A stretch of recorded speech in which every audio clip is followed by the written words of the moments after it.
Eh, Pati itu merupakan karbohidrat yang merupakan polimer glukosa yang terdiri atas amilosa dan amilopektin dengan ikatan alfa glikosidik. Nah, pati ini dapat diperoleh dari biji-bijian, umbi-umbian, sayuran, maupun buah-buahan. Terima kasih, Bu. Ya. Yang lain, kimiawi, apa pengertian dari kimiawi?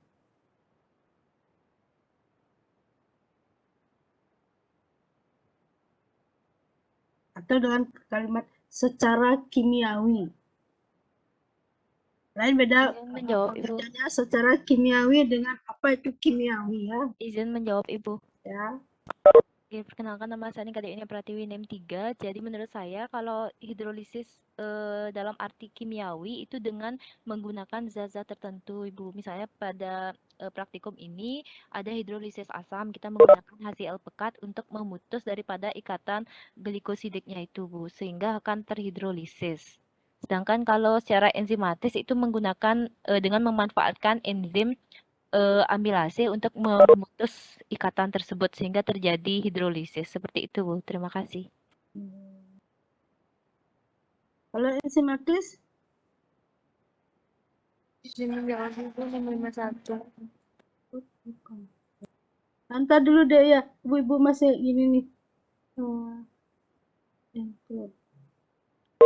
Kalau nggak mau ya.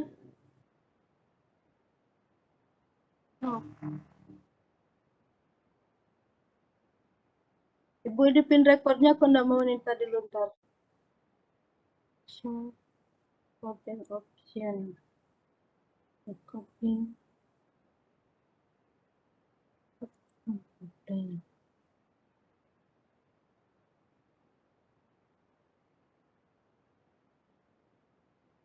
Oh, kalau mau. Ntar dulu. Lalu deh.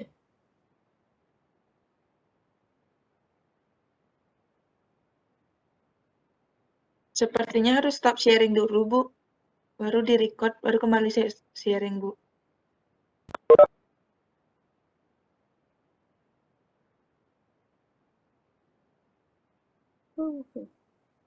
Oh, bentar. Saya hitung.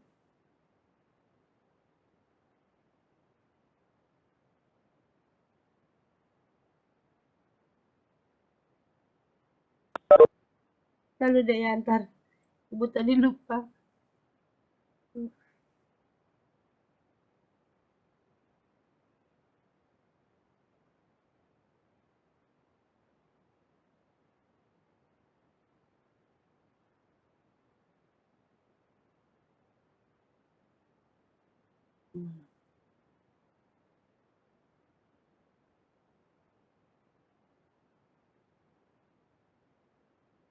Oke, sudah.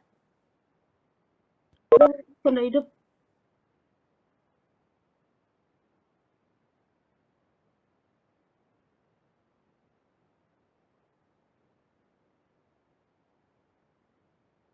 Oh, sudah. Sudah deh ya. Silakan. Baik, Bu, NIM 51 izin menjawab. Ya, yang tadi itu dulu. Nomor NIM berapa ya? Yang tadi 100 apa berapa tadi? Dari awal apa bagaimana, Bu? Yang dari awal lagi ya? Dari hidrolisis berarti nggih, Bu? Ya, dari hidrolisis dulu dah. Baik, Bu, izin memperkenalkan ulang. Jadi saya Anwiri Farhani, NIM 2, ingin menjelaskan mengenai hidrolisis. Jadi hidrolisis pemahaman saya itu adalah suatu proses antara reaktan dengan air agar satu senyawa itu pecah atau terurai. Atau hidrolisis itu bisa juga disebut sebagai reaksi kimia yang memecah molekul menjadi dua bagian dengan penambahan molekul air. Lanjut yang tadi pengertian pati itu apa?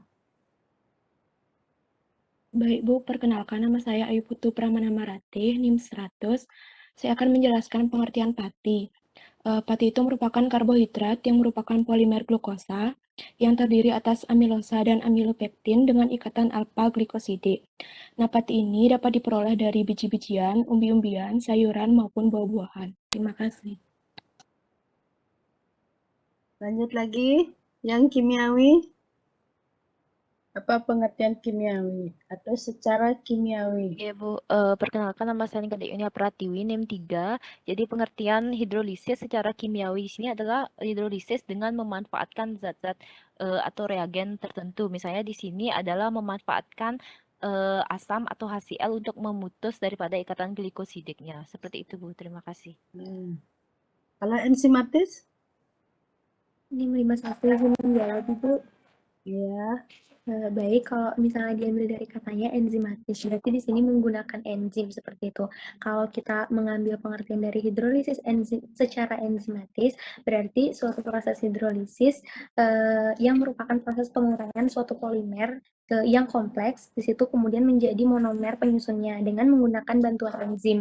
Dalam hal ini, maksudnya dalam praktikum ini kita menggunakan enzim amilase dari saliva itu untuk hidrolisis pati, seperti itu Ibu. Terima kasih. Sudah pada memahami ya.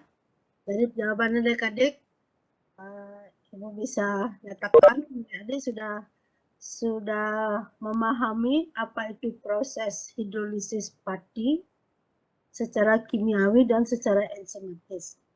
Jadi di sini hidrolisis pati secara kimiawi dan artinya kita akan menghidrolisis, artinya kita akan memecah molekul besar. Molekul besar itu apa? Itu pati. Dengan cara apa? Baik secara kimiawi maupun secara enzimatis. Secara kimiawi dengan menggunakan suatu asam. Ya. Nah, asam yang dipakai asam apa? Bisa berupa asam sulfat, bisa berupa HCl, dan juga asam-asam yang lain yang sesuai dengan apa yang akan kita hidrolisis. Dan juga bisa dilakukan secara enzimatis. Nah, enzimatis itu adalah kita akan menghidrolisis atau memecah suatu larutan atau molekul besar dengan enzim tertentu, karena kita sudah tahu bahwa enzim itu dia akan bekerja pada apa namanya substrat yang spesifik. Ya. Apa yang akan kita pecah? Jadi enzim yang dipergunakan harus sesuai dengan itu. Dengan apa yang akan kita pecah-pecah menjadi molekul yang lebih kecil atau menjadi monomer-monomernya. Ya. Jadi itu pengertian dari hidrolisis pati secara kimiawi dan enzimatis. Nah, adapun tujuan dari praktikum di sini, jadi diharapkan adik-adik mampu menjelaskan dan melakukan hidrolisis pati secara kimiawi dan secara enzimatis. Kemudian dapat melakukan perbandingan yang signifikan dari berbagai segi antara proses hidrolisis pati secara kimiawi dan secara enzimatis. Artinya, mana proses hidrolisis yang akan memberikan hasil atau produk yang lebih memadai. Mungkin lebih spesifik, waktunya lebih cepat, kemudian biaya lebih murah, nah, itu yang akan dibandingkan. Kira-kira mana yang akan memberikan hasil yang terbaik dari kedua metode itu. Dilihat dari berbagai segi. Dijelaskan tadi bisa dilihat dari waktu, hasil yang didapatkan akan bagaimana, kemudian juga biaya lab yang diperlukan. Sudah jelas kalau kita di dalam bekerja pasti akan menginginkan waktu yang cepat, biaya yang murah, dan hasil yang bagus. Jadi semua orang pasti akan mengharapkan hasil seperti itu. Begitu juga kita di sini di dalam praktikum akan melakukan hal yang sama.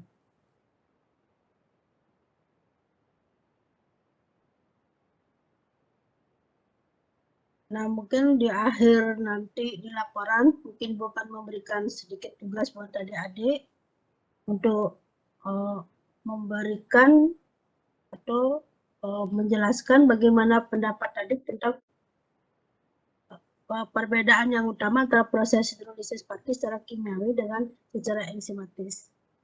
Nanti tugasnya ini sesuai dengan adik akan mendapatkan video atau hasil praktikum atau hasil praktikum dari mana sesuai dengan itu yang adik dapatkan perbedaannya ya. Kemudian jelaskan bagaimana pengaruh pH dan suhu terhadap aktivitas amilase. Karena kita di sini memakai pati ya di dalam praktikum nanti kita akan memakai saliva, jadi enzim yang digunakan adalah enzim amilase.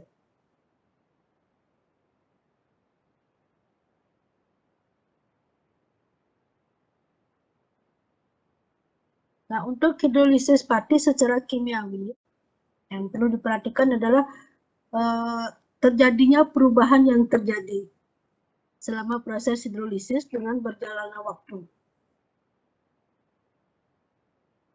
Ya.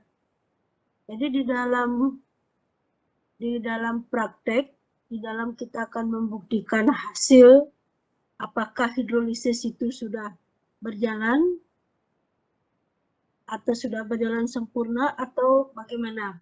Nah, itu kita bisa amati atau kita bisa ketahui dengan melakukan uji iodin. Nah, untuk menekan uji iodin apakah dia sudah terhidrolisis sempurna atau belum, kita lakukan dengan uji Benedict lagi, membuktikan dengan uji Benedict. Mungkin adik-adik sudah ada yang dapat menonton bagaimana praktikum tentang hidrolisis pati.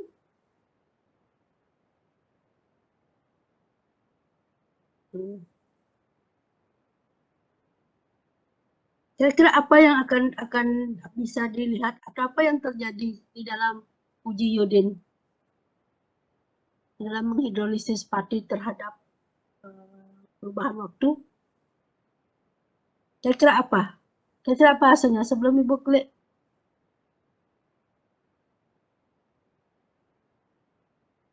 Apa yang terjadi pada substratnya itu setelah dilakukan uji iodin?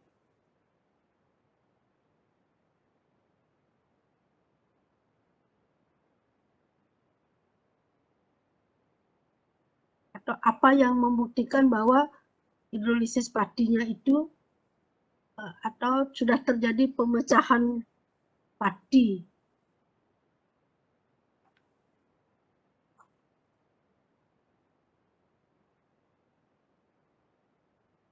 Halo? Izin menjawab, Ibu. Ya.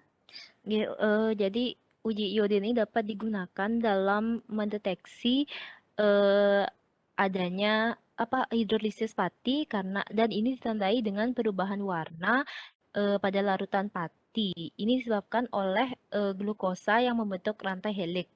Sehingga dalam bentuk ini menyebabkan pati dapat membentuk ikatan kompleks dengan molekul iodium. Dan biasanya ditandai dengan perubahan warna menjadi berwarna ungu seperti itu. Berwarna ungu. Kalau dia sudah berwarna ungu menunjukkan apa? Apa artinya? Apabila berwarna ungu itu menunjukkan bahwa telah terjadi hidrolisis dari pati tersebut, Bu, dan menghasilkan monomer-monomernya, Bu, seperti di sakarida. Kalau dibandingkan terhadap waktu, bagaimana warnanya itu?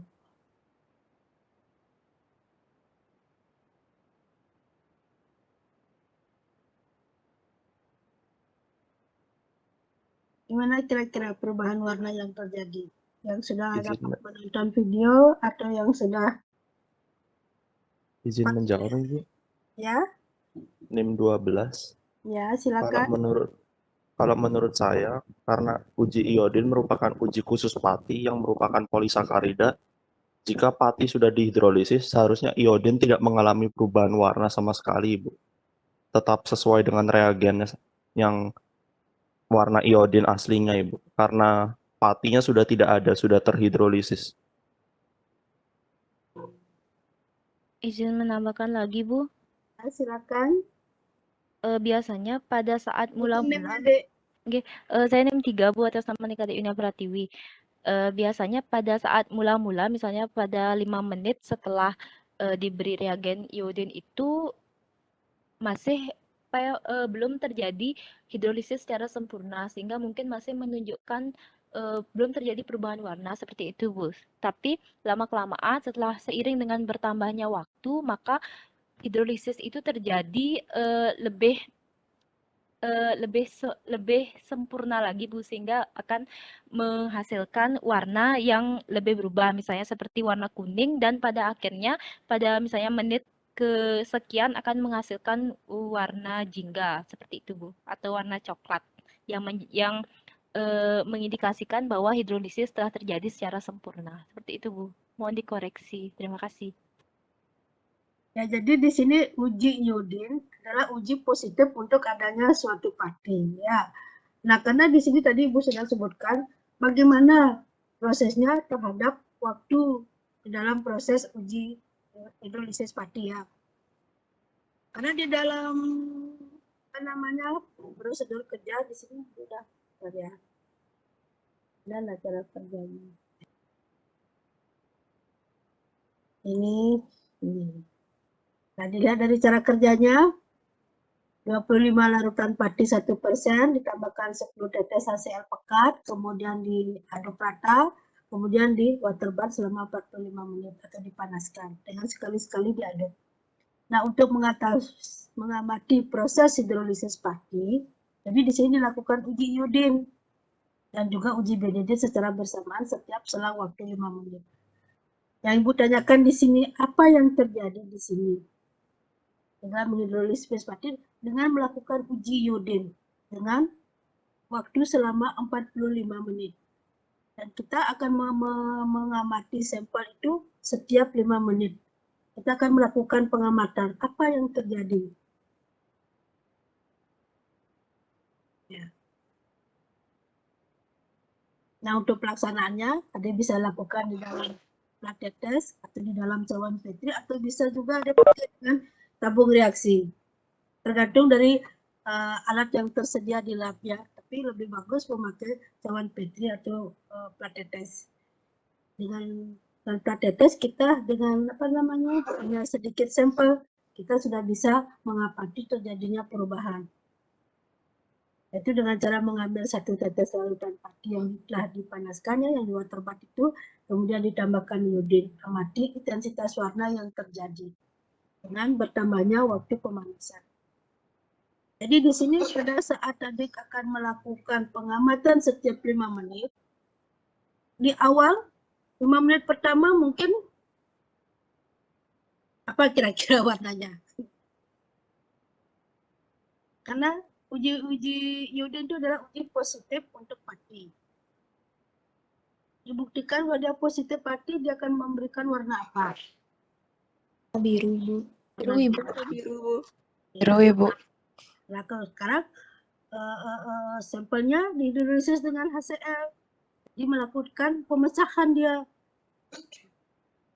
sampai selama 45 menit. Jadi 5 menit ada 9 sampel jadinya. Nah, kira-kira sekarang dari pengambilan sampel yang 5 menit pertama sampai ke menit 45, kira-kira bagaimana perubahan warnanya?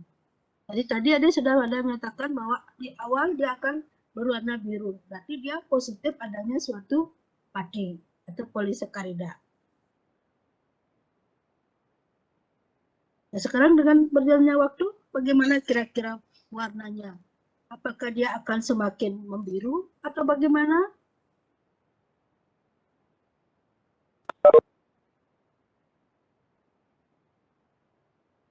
Menjadi agak merah kecoklatan, Bu. Merah kecoklatan itu menandakan apa? Adanya Patinya amilopektin. sudah terhidrolisis. Ya, berarti dia sudah terhidrolisis. Jadi sudah menjadi monomer-monomer yang lebih kecil. Sehingga dari mungkin menit terakhir dari untuk sampel uji iodinnya akan negatif. Negatif kita bisa amati karena di menit terakhir sampel tidak mengalami perubahan, dia sudah sama dengan warna sampelnya sudah sama dengan apa namanya warna iodinnya yang berwarna coklat atau kuning kecoklatan. Ya, iodin kan warnanya kuning kecoklatan ya. Nah, seperti itu. Jadi di menit terakhir uji iodinnya itu sudah negatif. Itu artinya di dalam sampel sudah terjadi hidrolisis sempurna. Untuk membuktikan itu dilakukan dengan uji Benedict. Nah, sekarang nih Ibu ada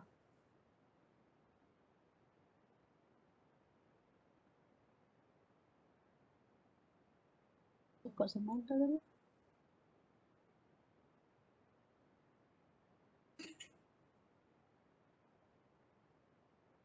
Nah, lanjut dulu ya cara kerja.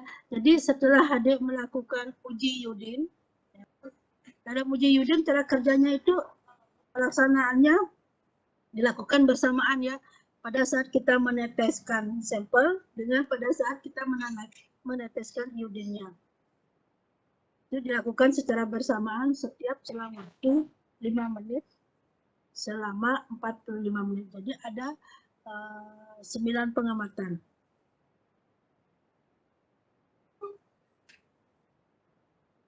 Ya, tadi lupa. Jadi pada saat adik mengambil sampel setiap 5 menit ya, selain adik teteskan juga di cawan Petri, juga adik siapkan 9 tabung reaksi yang masing-masing sudah berisi sekitar 2 mili reagen Benedict. Nah, pada saat 5 menit pertama, selain adik meneteskan pada cawan Petri, adik juga meneteskan pada tabung reaksi yang sudah disiapkan dan sudah berisi reaksi Benedict. Tujuannya itu adalah untuk melakukan uji Benedict. Apa tujuan uji Benedictnya? Kira-kira masih ingat? Di karbohidrat? Menjawab, Ibu. Ya. NIM 62. NIM 2 izin menjawab, Bu. 62, Ibu. Silakan. Ya, jadi uji Benedict itu bertujuan untuk mengetahui adanya gula reduksi dalam sampel. Gitu, Ibu.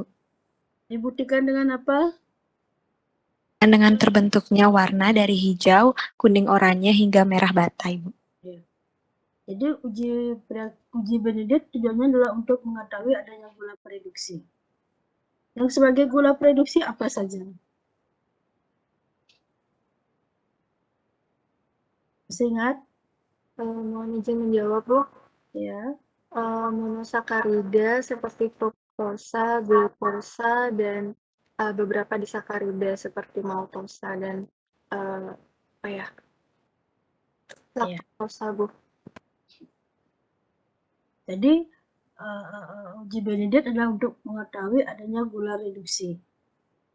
Dibuktikan dengan terjadinya perubahan warna dari hijau jadi biru, dari biru jadi hijau, kuning, oranye, dan merah bata. Nah, itu sudah menunjukkan adanya suatu gula reduksi. Nah, sekarang bagaimana hubungannya dengan uji iodin? Kenapa dilakukan uji iodin dan dilakukan uji Benedict? Karena di situ terjadi kebalikan ya. Jadi dari uji Benedictnya, dari uji iodinnya itu dari molekul besar menjadi molekul kecil. Sedangkan di uji Benedictnya, kita akan mengetahui yang sebagai gula reduksi itu apa. Karena kita di dalam menghidrolisis pati dari molekul besar menjadi monomernya, apakah dia akan berupa glukosa, apakah dia berupa fruktosa, apakah dia berupa laktosa, apakah dia berupa maltosa, kita bisa amati di sini dengan adanya uji Benedict. Nah, untuk seberapa banyak dia masih berupa sukrosa misalnya, berupa laktosa, kita bisa tahu dari perubahan warnanya di situ. Ya. Ya, lanjut. Nah, jadi di dalam pengambilan sampel, setiap pengambilan sampel setiap 5 menit itu ya, jadi selain ada meneteskan di cawan Petri, juga ada teteskan di tabung reaksi. Misalnya semua tabung reaksi, nah setelah 45 menit, semuanya sudah diambil. Jadi kalau pada uji iodinnya kita bisa amati langsung ya, bisa amati langsung. Sedangkan untuk uji Benedict kita lakukan bersamaan setelah pengambilan sampel selesai. Setelah itu semua tabung reaksi sudah berisi sampel yang diambil setiap 5 menit, maka baru dilakukan pemanasan terhadap tabung reaksi itu.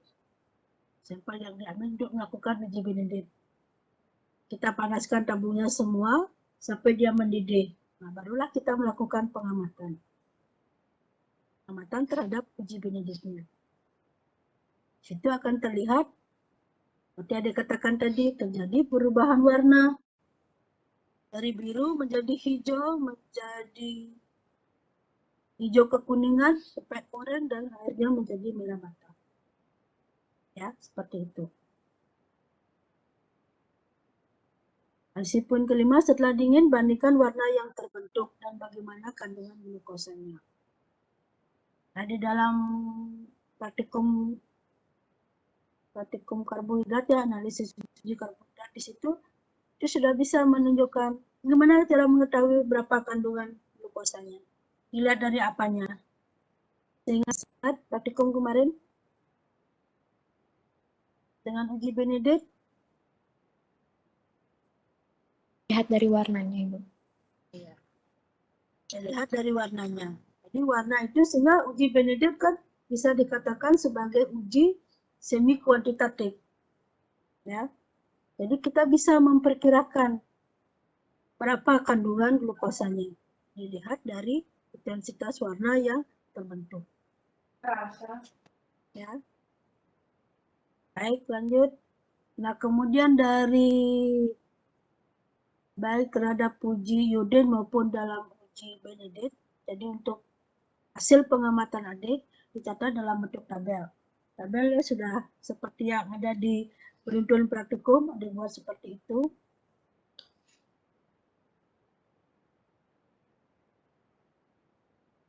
Nah, ini adalah contoh hasil dari hidrolisis.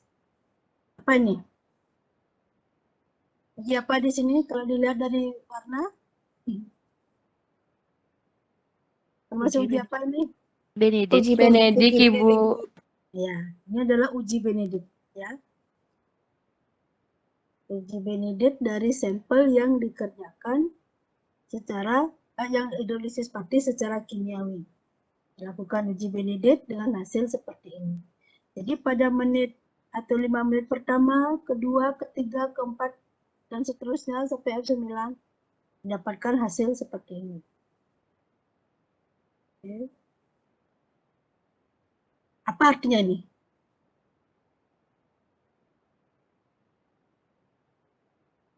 Bagaimana proses hidrolisisnya ini? Semakin ke kanan, proses hidrolisisnya bagaimana? Semakin sempurna atau bagaimana? Semakin sempurna, Bu. Iya. Jadi semakin ke kanan hidrolisis itu akan semakin sempurna. Semakin lama waktu hidrolisisnya akan semakin sempurna atau molekul besarnya akan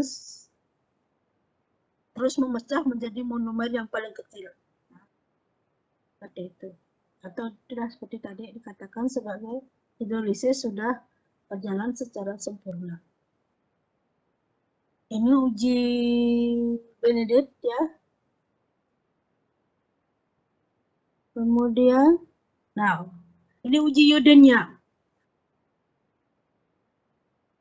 Uji Yodennya akan hasilnya seperti ini. Kita menggunakan ini piring tetes atau cawan Petri.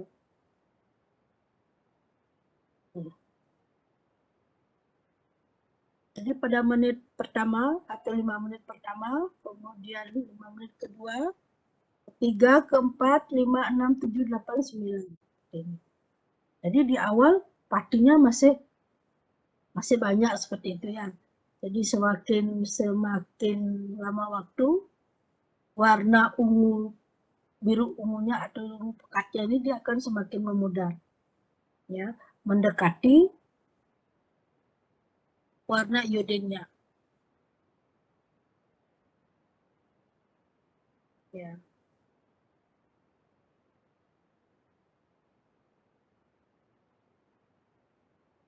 Ya.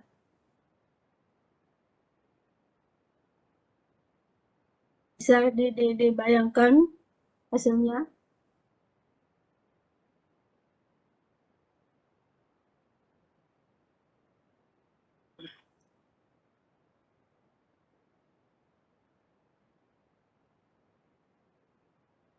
Ya.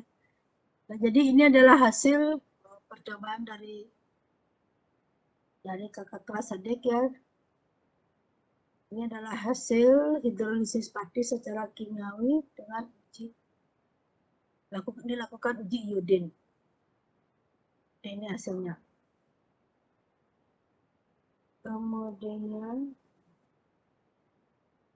Kemudian hidrolisis pati secara enzimatis. Ini sampel yang kita pakai adalah berupa saliva atau liur. Kemudian yang disiapkan hampir sama adalah larutan iodin, ada pati atau kanji, kemudian cair penedet.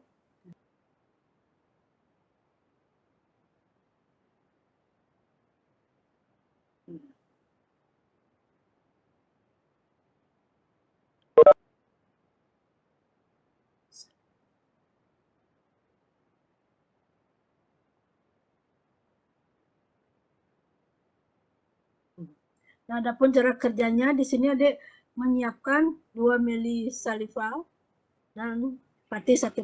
Jadi kita akan membuat sampel dulu ya. Buat sampel. Ya, anggap kita membuat sampel dulu ya. Dengan perbandingan pati dan salivanya 1:4. Ya. Karena kita di sini memakai 2 mili saliva, berarti patinya berapa?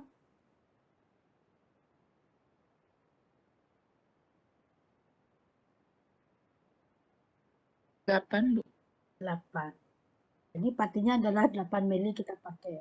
Jadi 2 mili saliva dengan 8 mili pati 1%, kita diinkubasi pada suhu 37 derajat Celcius. Nah, di sini setiap selang waktu, cara kerjanya hampir sama ya. Cuman di sini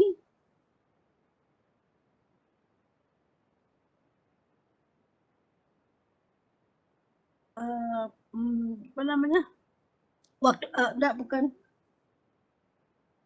suhunya. Nah, di sini suhunya berbeda, 37 derajat Celcius. Ya. Jadi mungkin sudah masih ingat bahwa enzim itu atau kerja enzim kan dipengaruhi oleh banyak faktor ya. Dan enzim akan bekerja bekerja maksimum pada suhu tertentu, pada pH tertentu, pada konsentrasi substrat tertentu juga. Ya, jadi aktivitas enzim itu akan dipengaruhi oleh beberapa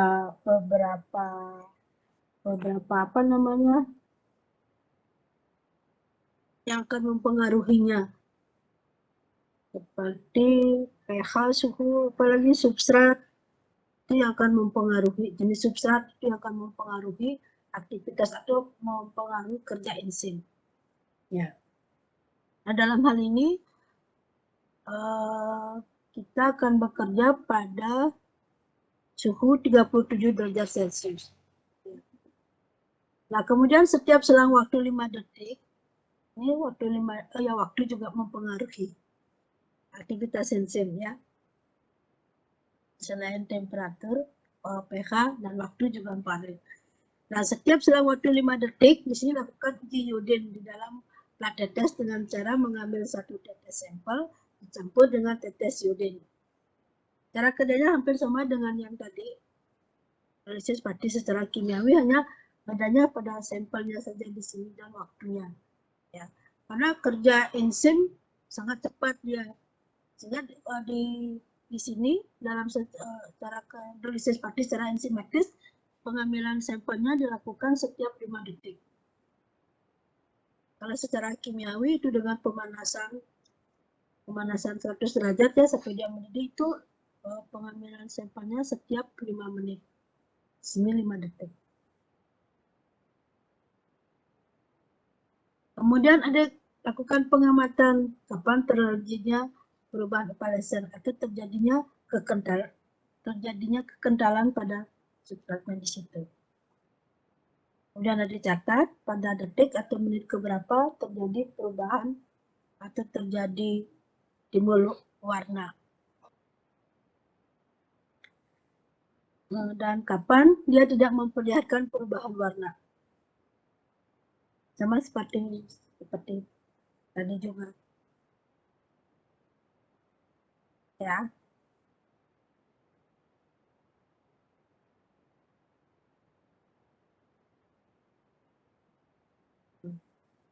Nah, pada saat uji iodinnya tidak menunjukkan uji positif, ya, itu disebut sebagai titik akromatik. Jadi sudah bisa dikatakan itu sudah tidak terjadi perubahan apa-apa lagi. Kemudian setelah uji iodinnya, setiap yang ada cara kerjanya yang ada ambil setiap 5 menit juga ada siapkan untuk uji Benedictnya. Ya. Dilakukan uji Benedict pada saat tercapainya titik akromatik untuk meyakinkan terbentuknya gula reduksi.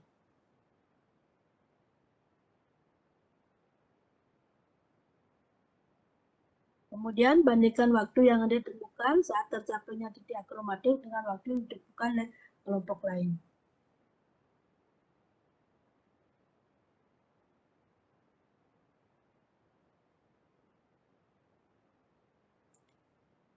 Jadi untuk cara pengujiannya dilakukan sama dengan uji secara kimiawi ya. Dilakukan juga uji Benedict.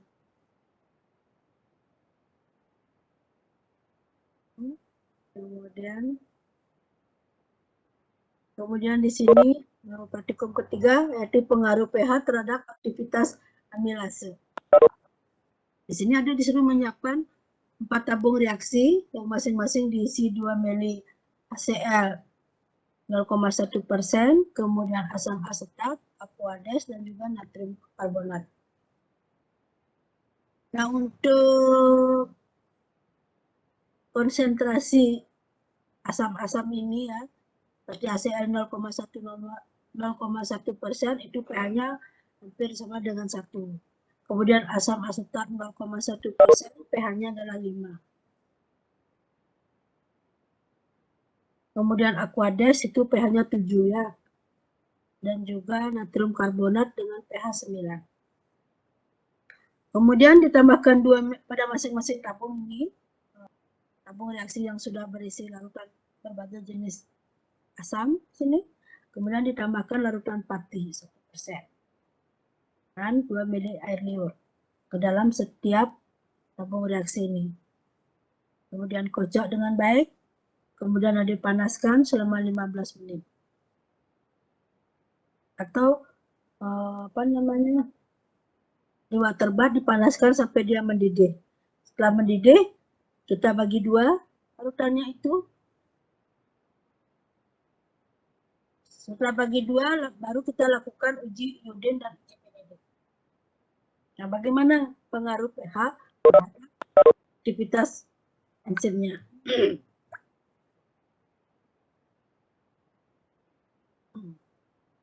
Kita terangkan hasil percobaan.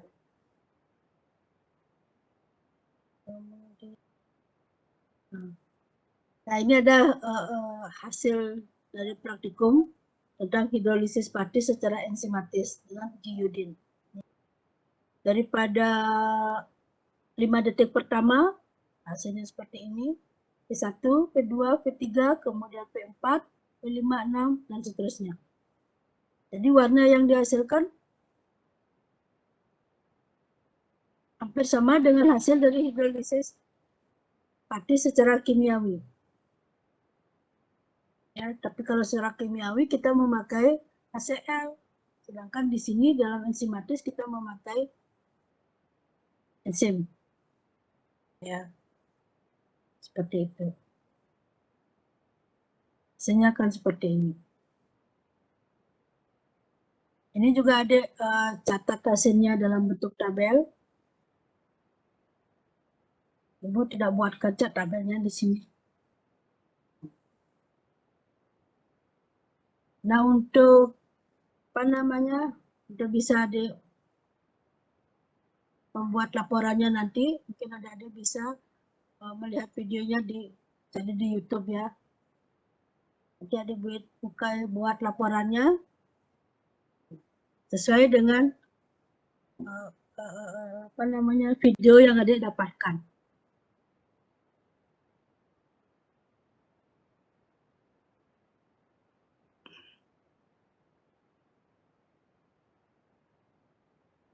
Ini ada sedikit ibu tambahkan apa namanya, proses hidrolisis pati ya. Proses itu adalah pemecahan dari molekul besar menjadi molekul-molekul yang lebih kecil atau menjadi monomernya. Nah, ini yang menyebabkan, maka memerlukan waktu untuk memecah polisakaridanya itu menjadi monomer yang lebih kecil.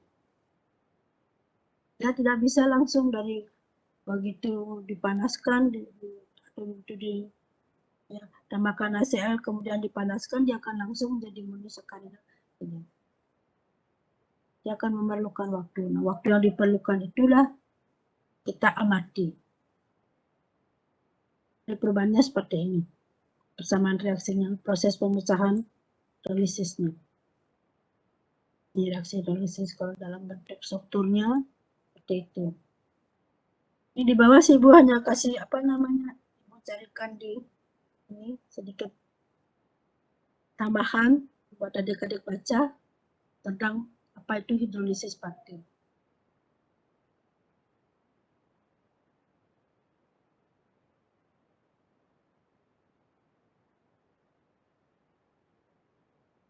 Jadi untuk laporannya perlu lagi. Jadi materi untuk hidrolisis pati ya, partikum itu mungkin dari Ibu cukup segitu. Jadi untuk membuat laporannya, adik lihat atau tonton atau cari di YouTube ya. Kemudian laporannya disesuaikan dengan apa yang adik dapatkan.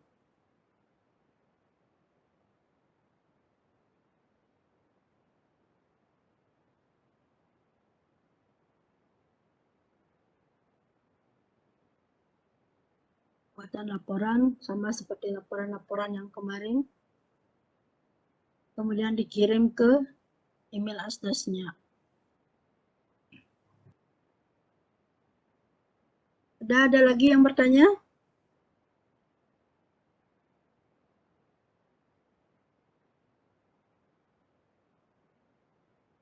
Tidak ada tuh. Oke. Absennya sudah, Dek? Absen sudah jalan?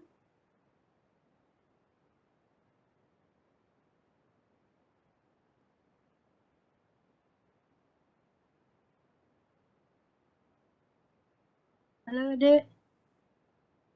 Absen sudah?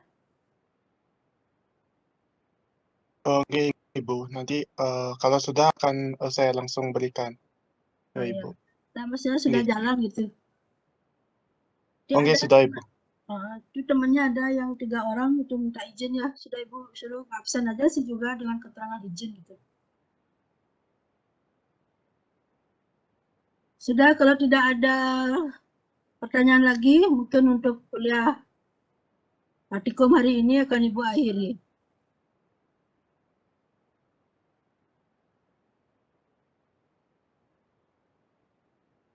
Baik Ibu, terima kasih. Selamat pagi. Selamat pagi. Selamat pagi, Bu. Terima kasih banyak, Bu.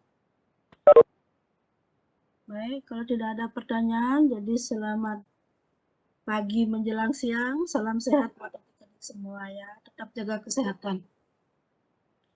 Untuk mata kuliah lain sudah ada praktikum masuk klub ya? Apply belum? Belum ada, Ibu. Oh, semuanya online berarti praktikumnya? Iya, Bu. Iya, Belum ada, Bu.